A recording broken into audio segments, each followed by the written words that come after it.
বন্ধুরা, ভারত এমন কিছু তৈরি করেছে যার থেকে ট্রেনের নকশায় পরিবর্তন হয়ে যাবে। এখন পেট্রোল ডিজেলের কাজ শেষ হয়ে যাবে। ভারতের এই টেকনোলজিকে দেখে আশ্চর্য হয়ে গেছে পুরো জাপান। বন্ধুরা, আমাদের ভারত দিন প্রতিদিন একের পর এক নতুন টেকনোলজি ডেভেলপ করেছে, যার বিকল্প গোটা বিশ্বতে পাওয়া প্রায় অসম্ভব। ভারতের এই টেকনোলজিকে দেখে পুরো জাপানই হতবাক হয়ে গেছে। এছাড়াও ইলন মাস্কেরও পায়ের তলার মাটি সরে গেছে। যখন থেকে ভারত আত্মনির্ভর হয়ে নিজের থেকে টেকনোলজি ডেভেলপ করেছে, তারপর থেকে ভারতের টেকনোলজি দুর্লভ টেকনোলজি হয়ে যাচ্ছে। মাননীয় প্রধানমন্ত্রীও বেশি পরিমাণে টাকা ইনভেস্ট করেছে, যাতে ভারতীয় বৈজ্ঞানিকরা ভালো করে রিসার্চ করে আমেরিকা এবং জাপানের থেকেও উন্নত টেকনোলজি ডেভেলপ করতে পারে। আর তারই ফলাফল এই বৈজ্ঞানিকরা রেলওয়ে সেক্টরে এমন টেকনোলজি ডেভেলপ করেছে, যাকে ডেভেলপ করার বিষয় আমেরিকা এবং জাপান এমনকি এলন মাস্ক ভাবনা চিন্তা করেছিল। ট্রেনের জায়গায় এখন এই টেকনোলজিকে চলতে দেখতে পাওয়া যাবে। এর গুরুত্বপূর্ণ বিষয় হলো, একে চালানোর জন্য পেট্রোল বা ডিজেলেরও প্রয়োজন হবে না, যেখানে ভারত কাতারের মতো দেশের থেকে প্রায় তার প্রয়োজনীয়তার 85% ক্রয় করতে হতো। এই জন্যই কাতারের মতো দেশ নিজেদের অহংকার দেখাচ্ছে। কিন্তু এখন কাতারের দাদাগিরির ওপর লাগতে চলেছে বাধা। ভারতীয় বৈজ্ঞানিকরা কাতারকে শিক্ষা দেবার জন্য ভারতের হাতে এমন এক টেকনোলজি দিয়েছে, যা দেখে কাতারও হতবাক। এখন পেট্রোল ডিজেলের ওপর থেকে আমাদের নির্ভরতা সম্পূর্ণভাবে শেষ হয়ে যাবে। এর সাথে পলিউশন থেকে আমরা মুক্তিও পাবো। আর তেল ইম্পোর্ট করার জন্য যে বিলিয়ন অফ ডলার বিদেশে চলে যেত, সেটা ভারতেই থেকে যাবে। আর সেটা ভারতের ডেভেলপমেন্টে কাজে আসবে। আর মোদী সরকারের মন্ত্রী নীতিন গাডকারিরও এই স্বপ্নই রয়েছে, যেখানে একদিকে নীতিন গাডকারি রোড এবং হাইওয়েকে নেক্সট লেভেলে তৈরি করার জন্য ক্রমশ লেগেই রয়েছে। ফরেন কান্ট্রিদের থেকেও উন্নত করতে চাইছে। অন্যদিকে ভারতের ইনফ্রাস্ট্রাকচার এবং আরো অন্যান্য মেগা প্রজেক্টের ওপর কাজ অনেক দ্রুত গতিতেই চলছে। এর সাথে ভারতে অনেক হাই স্পিড রেল করিডোরেরও নির্মাণ করা হচ্ছে, যাতে আরো বেশি স্পিডে ট্রেন চলতে পারে। যেখানে মুম্বাই এবং আহমেদাবাদে হাই স্পিড রেল করিডোর প্রায় কমপ্লিট হতে চলেছে।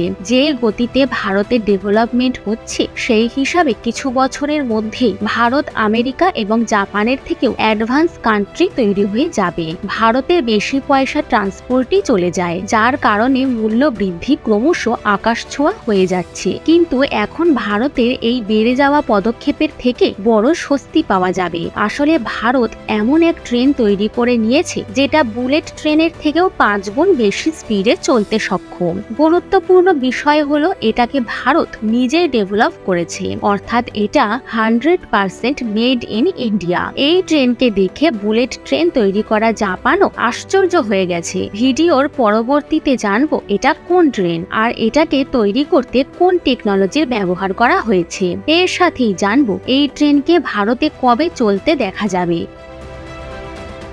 বন্ধুরা, আইআইটি মাদ্রাসের ছাত্ররা একটি অনেক বড় আবিষ্কার করেছে। ছাত্ররা এমন এক ট্রেন টেকনোলজি আবিষ্কার করেছে, যেটা মুম্বাই থেকে দিল্লির দূরত্ব মাত্র 1 ঘন্টারও কমে পৌঁছতে সক্ষম হবে। অর্থাৎ এই ট্রেন এরোপ্লেনের গতিকেও পেছনে ফেলে দেবে। আইআইটি মাদ্রাসের ছাত্ররা অনেক বছর ধরে এই প্রজেক্টের ওপর কাজ করছিল। অবশেষে এখন তারা সফলতা পেয়েছে। এই ছাত্রদের এই ইউনিক আবিষ্কারের জন্য মাননীয় প্রধানমন্ত্রীও কংগ্রাচুলেশন জানিয়েছে। আসলে বন্ধুরা, বিশ্বের বড় বড় কোম্পানি আজকের সময়ে যে হাইপারলুপের ওপর কাজ করছে, সেটা লাখ চেষ্টা করার পরেও তারা এই বিষয়ে সফলতা পায়নি। কিন্তু আমাদের আইআইটির ছাত্ররা এই ব্যাপারে বড় সফলতা অর্জন করেছে। এই ছাত্ররা যে প্রজেক্টটির ওপর কাজ করেছিল, সেটা হলো হাইপারলুপ। এই প্রজেক্টে প্রায় 5 জন আন্ডার গ্রাজুয়েট, পোস্ট গ্রাজুয়েট এবং পিএইচডি যুক্ত ছাত্র কাজ করছিল। আজ যেখানে জাপান সহ পুরো দুনিয়া 320 কিলোমিটার প্রতি ঘন্টায় গতিবেগে যাওয়া বুলেট ট্রেনের দিকে ফোকাস করছে, অন্যদিকে আমাদের আইআইটি ভারতীয় রেলওয়ের জন্য এর থেকে 5 গুণ বেশি গতিসম্পন্ন, অর্থাৎ 1200 থেকে 1500 কিলোমিটার প্রতি ঘন্টা স্পিডযুক্ত ট্রেন ডিজাইন করে ফেলেছে।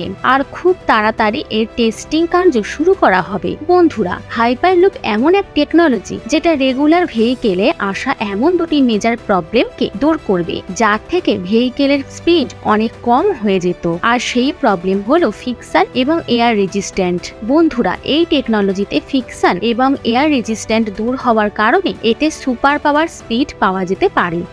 হাইপার লুপ দেখতে কেমন হয়? বন্ধুরা, হাইপার লুপে একটি লম্বা ভ্যাকিউম থাকে আর ক্যাপসুলের মতো কম্পার্টমেন্ট হয়, যাকে পোর্ট বলা হয়ে থাকে। এই পোর্ট ভ্যাকিউম টিউবের মধ্যে হাই স্পিডে চলে।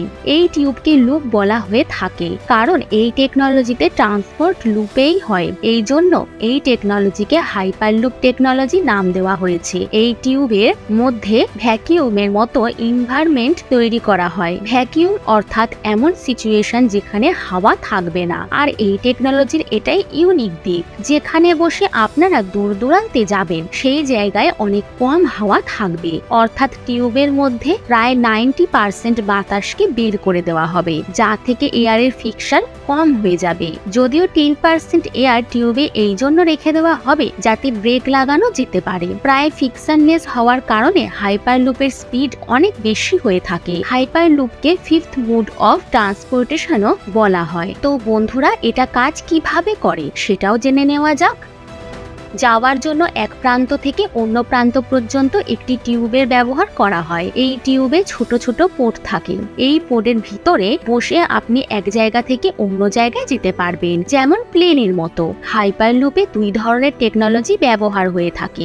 এক ম্যাগনেটিক লেভিটেশন অর্থাৎ চৌম্বকের উত্তোলন, আর দ্বিতীয় হলো এয়ার প্রেসার। এর কারণে পোর্ট এবং টিউবের মধ্যে ফিকশন থাকে না, যার থেকে পোর্টের স্পিড ফাস্ট হয়ে যায়। আপনি এটা শুনে আশ্চর্য হবেন যে হাইপার লুপ টেকনোলজিতে স্পিড 1200 কিলোমিটার প্রতি ঘন্টায় গতিবেগে হয়ে থাকে। আর এই স্পিডে সাউন্ড চলে, অর্থাৎ এর মানে হলো সাউন্ডের গতিতে চলা এই হাইপার লুপ এখনো পর্যন্ত সবচেয়ে সুপারফাস্ট স্পিডকে অ্যাচিভ করার ক্ষমতা রাখে। আর গুরুত্বপূর্ণ কথা হলো ভ্যাকিউম টিউবে চলা পোর্টে দুটি ফোর্স লাগানো থাকে, ম্যাগনেটিক ফোর্স আর এয়ার ফোর্স, যেটা না কেবল পোর্টকে ভ্যাকিউম টিউবে অগ্রসর করায় বরং হাওয়াতেও উঠিয়ে দেয়।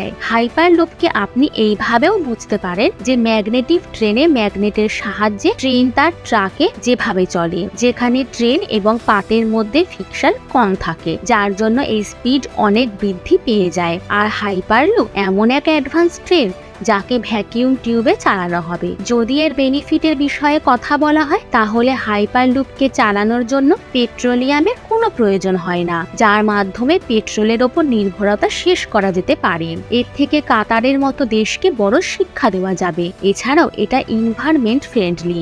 এছাড়াও এর থেকে অনেক সময়ও বেঁচে যাবে। সবচেয়ে গুরুত্বপূর্ণ কথা হলো অ্যাক্সিডেন্টের প্রবলেমও এর থেকে শেষ হয়ে যাবে। হাইপার লুপ কনসেপ্টকে প্রথমবার টেসলার ফাউন্ডার এবং বিশ্বের সবচেয়ে ধনী ব্যক্তির এলন মাস্ক প্রেজেন্ট করেছিল, কিন্তু এর ইমপ্লিমেন্ট সবার আগে আইআইটি মাদ্রাসের ছাত্ররা করে দেখিয়ে দিয়েছে। যদি আমরা এই স্পিডের সাথে আগে অগ্রসর হতে থাকি তাহলে 10 বছরের মধ্যে এই হাইপার লুপ ট্রেন আমাদের দেশেতে চলতে দেখা যাবে। হাইপার লুপ টেকনোলজির ওপর কাজ করার জন্য মন্ত্রণালয় আইআইটি মাদ্রাসের টিমকে 8.34 কোটি টাকা ফান্ডিং দিয়েছিল।